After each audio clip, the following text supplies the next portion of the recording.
Well, good morning and welcome to today's video. My name is Peter Frank. I'm the manager of Concordia Technology Solutions, and we've been coming live every Thursday at this time with new topics on how to leverage technology in your ministry. Now today we're not going to be getting into features or social media tools. We're going to talk at a different level about communications, about technology and how that influences our communities. So despite having our phones with us at all times and having the ability to connect with anyone in the world that we know in a matter of seconds, there's still this level of isolation. So our topic today is building meaningful connections in a world of tech and isolation. And I'm joined by our frequent guest and contributor to our blog, Reverend Bill Johnson from Concordia Theological Seminary in Fort Wayne, where he serves as the Director of Educational Technology. I want to make sure to get that title right. Bill, how are you doing today? Hey, doing great. How are you doing? Doing well. Thanks for joining us again, and thanks for dealing with the tech issues that we've been having. We've got Bill on his phone today, so pardon if there's any tech difficulties that we still have, but I think we're in good shape. Last time we had to go with the silence on Bill's end, just reading the questions and answering them. So this is better than that, at least for you, for sure. Absolutely. Right. This is definitely great. So we're moving in the right direction here. Good. Baby steps, slowly but surely. We'll figure out this whole tech thing at some point. All right, so Bill, you wrote a great post for us, and as we were talking beforehand, your posts always have these kind of deep thoughts behind them. And I love it because I think it sparks some great questions for ourselves, for each other, and for our viewers today. If you have questions for Bill on this topic, please go ahead and put them in the chat. Let us know you're here. You could put your name and city and state where you're watching from. That's always great to see how wide of an audience we have. But ask questions as we go, and we can either answer them midway through or take them at the end. But thank you for watching us today and joining us as we get into this very interesting topic.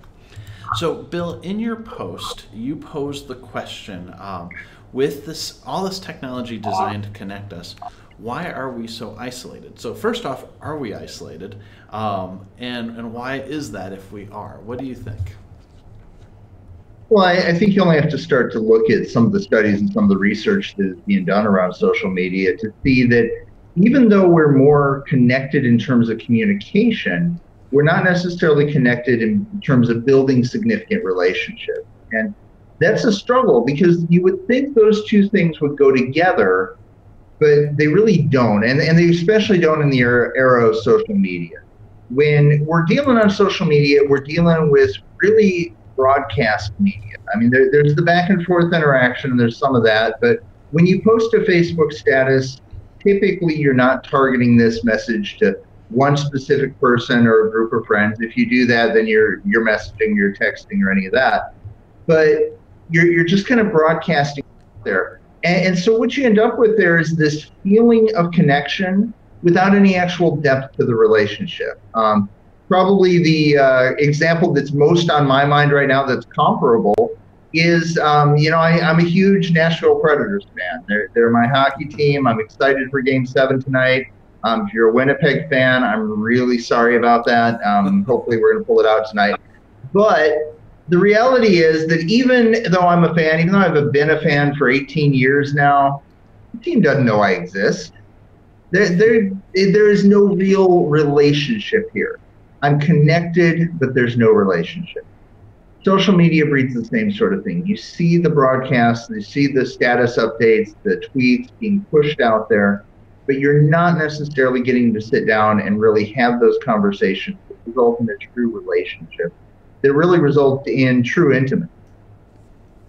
So you put that in the post there, that we've exchanged intimacy for activity, and I thought that was really insightful. Can you explain what that looks like and how we easily confuse those two concepts? Yeah, absolutely. And this is true not just in social media, but this is true throughout our society right now. I'm going to try to make your life a little easier and not move around quite as much near that light. I see that flickering. Sorry about that. In social media in particular, we have this constant flow of information. I mean, you can log in and you'll see updates from all of your different friends, and as soon as you refresh the page, there's a new flow of content. And it's coming faster and faster. And the analytics are getting better and better. Machine learning that is figuring out what do you take the time to click on, even what do you take the time to look at and read. Those things are improving literally minute by minute. And so we have this constant stream of information that we never really sit down and stop and distill. We never really sit down and take the time to invest in one another and build into significant relationships. And we see that, gosh, throughout, really the millennial generation. And I don't want to pick on them. I'm a Gen Xer. We've done enough of that. But there is this sense, and I see it in a lot of people I work with, where they struggle with, how do I form a real friendship? How do I find a community? What does my tribe look like? And how do I begin to connect? How do I do that? And they don't know. And so we see things like Facebook, like Twitter, or even on perhaps the less ethical side, things like Tinder, where we've got these connections that we're striving to build, and we never really are able to build those out into true relationships.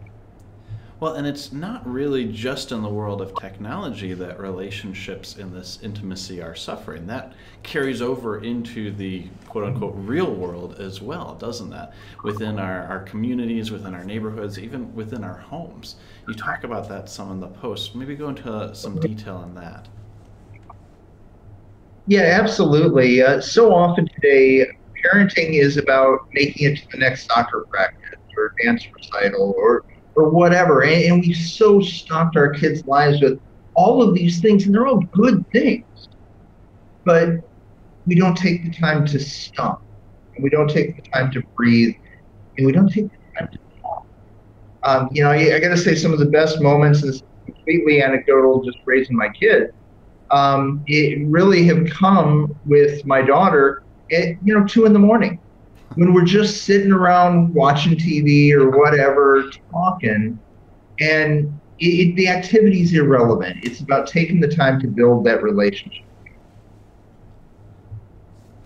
So, in the post, you talk about building relationships with those that you don't necessarily know. That in the past, it was commonplace to have those front door conversations as we look at the church and building relationships for the sake of sharing the gospel. And we'll dig into that in a few minutes. But you bring up this idea of neutral ground for connections. Can you explain what you mean by neutral ground and what that means for building real intimate relationships with people? Yeah, absolutely. One of the things that used to happen in an age before I was born, so maybe this is just my perception, but the home was the place of entertainment. I mean, you had a drawing room that was your withdrawing room. It was the place you would go back to for polite conversation after your dinners in your home. And when you wanted to get to know people, you invited them in and you threw them into your home. That's not the case today. If we want to get to know another couple better, then we go out somewhere. We go hit Applebee's or wherever. Doesn't really matter. Maybe there's some better choices out there. But either way, you go and you spend time outside the home. The home has become that place where we keep our sanctuary, where we keep our safety, where we keep, quite honestly, we keep our mess. It is not my grandmother's house that was always immaculate and clean and ready for company at any given moment. It was a very different time and a different place. And to be honest, and this is a little aside here, but when I became a parish pastor, I really struggled with it because I had a number of older members that assumed that at any given moment of the day, pastor would just happen to be in the neighborhood and would drop by their house to visit. And, it didn't matter they lived 30 miles outside of town. I would just happen to be driving through and pop in. And so this was really a culture shock for me, this expectation that, I was, first of all, welcome in their home, but also that I was not only welcome, but as pastor expected to what, in my mind, was intruding onto their private time and private space. Wow. And You know, I noticed that with my wife as well. She's a fifth grade teacher and has been teaching at the same school for 11 years now.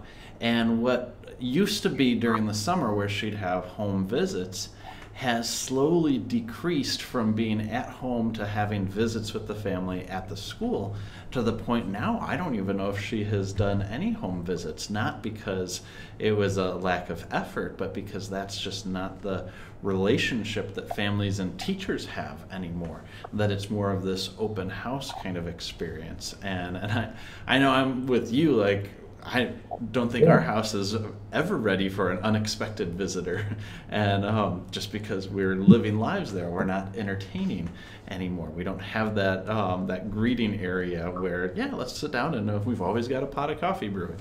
I mean, we often have pots of coffee brewing, but that's more for us than anything else. So as we look at building connections, you talk about how it requires, or how it happens in true community. Can you talk about this idea of true community and what it means to live in community together? Yeah, well, it means as a church very intentionally stepping into this problem, realizing that people are having trouble forming connections because they don't know how. They don't have a space for that to happen. They don't even necessarily know how to begin to find that space. And so very intentionally as a congregation, stepping into the neutral ground, stepping out of the church and stepping into the public space. And so one example, being good Lutherans, we run a Bible study at a local distillery here in town every Wednesday night. And, you know, it's obviously there's some traditions that would disagree with our choice of venue, but the principle holds that you find a place where you can stop and connect outside the church walls and create a community that's open to building out that connection one step further.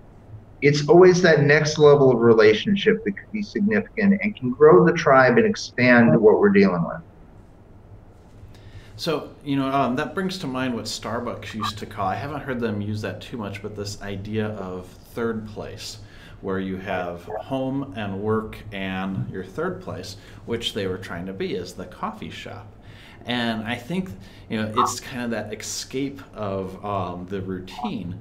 And I think that what you're talking about here is this neutral ground for almost escaping technology, because technology doesn't have that community feel that, you know, we thought we could experience from that. So that's a great point. So whether it's beer or coffee, that neutral ground is really a key place. So you brought up this other point with healthy communities. You said it needs to be composed of approximate equals. I hadn't thought about this before. Can you explain what that is and why it's important to keep in mind as you're thinking of this neutral ground and building community? Sure, absolutely. Anytime we're going out in ministry with the intent that we've got the answer, we're going to fix things for you. We're going to somehow swoop in and make everything right. We really start to run into some trouble there. We're never going to build true community that way. There's times when that's absolutely appropriate. We have the resources to come in and apply what Robert Lupton would call crisis aid in a crisis situation. People are starving. We've got food. Absolutely. We go and we feed them. No questions asked. At the same time, we're not going to be able to take that and ever really build an equitable community, because it's always going to be me above you. And we want to be real careful with that, because that's not the gospel. The gospel is Christ above us, Christ for us, Christ with us, and us in community together as brothers and sisters, and alongside one another, more importantly. So, you know, as we seek to build these things, as we seek to deliberately enter into our communities, to set the technology aside, find the needs within our community, and step into them, we have to do it with an understanding and a very deliberate emphasis that this is about crafting a relationship of equal. This is not about, you know, we're here to rescue, we're in some better position. We're here to step in and come alongside and live out life together. And Lupton's book, I referenced it in the blog post, Toxic Charity, is brilliant. And if you've ever heard him speak and heard him talk about a little bit of his congregation in inner city Atlanta, learning to even give up the gift of giving, learning that what he needed to do was not just create a scenario where people could be fed or where they could have Christmas presents for their kids, but where they could actually very intentionally give them the ability to provide those things for themselves, to treat systemic problems. I think we're starting to lose you a little bit here, Bill. We've only got a couple more questions left, so we'll try to wrap up. It was hard to hear some of the answer on that last one. But as we talk about this idea of faith in community, you say faith is lived in community. And the example that you use, and this goes back to that idea of helping. You know, we as Christians have the saving message of the gospel to share with everybody. But we have to be careful to not build communities just as an effort to share the gospel. Can you explain that a little bit more? Because I think you've got a great point there, but I think it could easily be confused without, maybe without some further explanation. Yeah, there's two dangers. Uh-oh. We just lost your audio there, Bill. Let's see, I'm watching our sound levels. It's we're coming up with an empty bar there. Oh, I think you're coming back. All right. Let's see. All right, do we have a winner? I think we're good. Yeah, let's move forward. Awesome. All right. So there's two dangers here. On one side is we're building community solely for the sake of sharing the gospel. It's that bait and switch where we're going to invite you to this really fun thing, and we're going to try to slip Jesus in somehow. And, you know, it's disingenuous. And it's really false, quite frankly. It's false community, and it's a false gospel. We're going to offer you the thing you really need, and then try to offer you, the other thing, which, quite frankly, is the thing you really need. I mean, Christ is the answer to so much of this. But we've got to be honest with ourselves and with the people we're dealing with. If we're going to build true community, it can't be this whole bait and switch thing. It can't be, we're just doing this thing. We're just interested in you for the sake of the evangelism. Because that's not community, and that's not the gospel.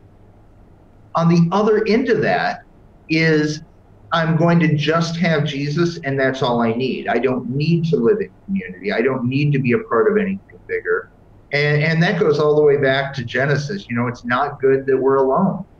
We don't belong alone. We belong in community together. And the gospel is lived out in community together. The gospel is given to the church. The gifts of God, the baptism, the sacraments, these are given to the church to be lived out in the context of the wider Christian community.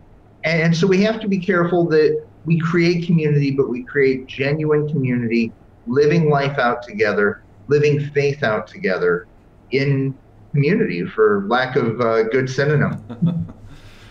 That's excellent. And it's interesting how it's so easy to take this topic of technology, and it's so exciting to be able to connect.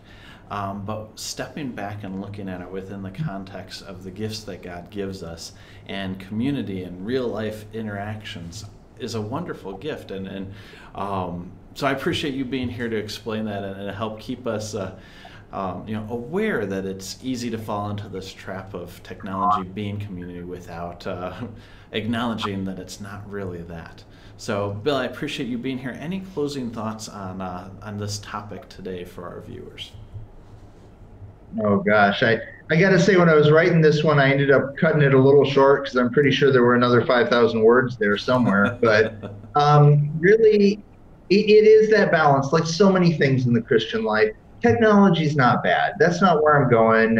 If you watched us before, I'm the technophile. I like the new shiny things. I love to play with the new technology and chase it to what it does.